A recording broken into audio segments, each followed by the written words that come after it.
সাকিবের কাজ চলছে, এটা আমাদের বিসিবির তরফ থেকে জিনিসটা চলে গেছে মন্ত্রণালয় কাজ করছে, সাথে আমাদের লিগ্যাল টিমও কাজ করছে। আমরা সাকিবের যে আইনগত বিষয়গুলি নিয়ে জটিলতার সৃষ্টি হয়েছিল সেগুলো রিজিউম করার জন্য আমাদের মন্ত্রণালয় এবং বিসিবি একসাথে কাজ করছে। আমরা খুব আশাবাদী, আমরা খুব দ্রুততম সময় সাকিব আল হাসানকে বাংলাদেশের ক্রিকেটে দেখতে পাবো।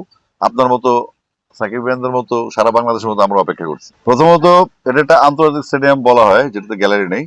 তো আমরা বেশ কিছুদিন আগে দেখেছি ক্রীড়া মন্ত্রণালয় একটা প্রজেকশন নিয়েছে এটা আন্তর্জাতিক স্টেডিয়াম করার জন্য, যেখানে অ্যামিউজমেন্ট পার্ক সহ 5 স্টার হোটেল ফ্যাসিলিটি সহ একটা আন্তর্জাতিক স্টেডিয়ামের অবয়ব দেওয়া হবে এখানে।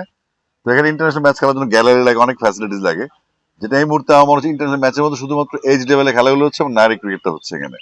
তো কক্সবাজারে আপনি দেখেছেন এখানে একটা মাঠ, ওইখানে একটা মাঠ সহ লোকাল ক্রিকেট ডেভেলপমেন্টের জন্য আমাদের প্ল্যানিং আছে, যেখানে আমরা মাঝখানে মাঠটা এবং এসএনএ মাঠ ডেভেলপের চিন্তা করছি এবং এটা অনেকদিন ধরে হচ্ছে।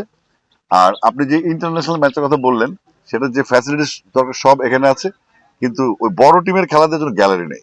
তো এটা নিয়ে যেহেতু গ্যালারি ইস্যুটা আমাদের না, এটা হচ্ছে ক্রীড়া মন্ত্রণালয়ের আন্ডারে এনএসসি, ন্যাশনাল স্পোর্টস কাউন্সিলের।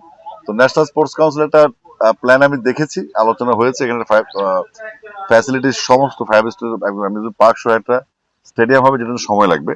তো তার মধ্যে আমরা ইন্টারন্যাশনাল ম্যাচ যেগুলো মেয়েদের এজ লেভেল সেখানে হচ্ছে এগুলো। তো আমার মনে হচ্ছে সবচেয়ে বড় ভূমিকা হচ্ছে কক্সবাজার কিন্তু নিয়মিত খেলা হচ্ছে, কিন্তু ফোকাসটা হচ্ছে না।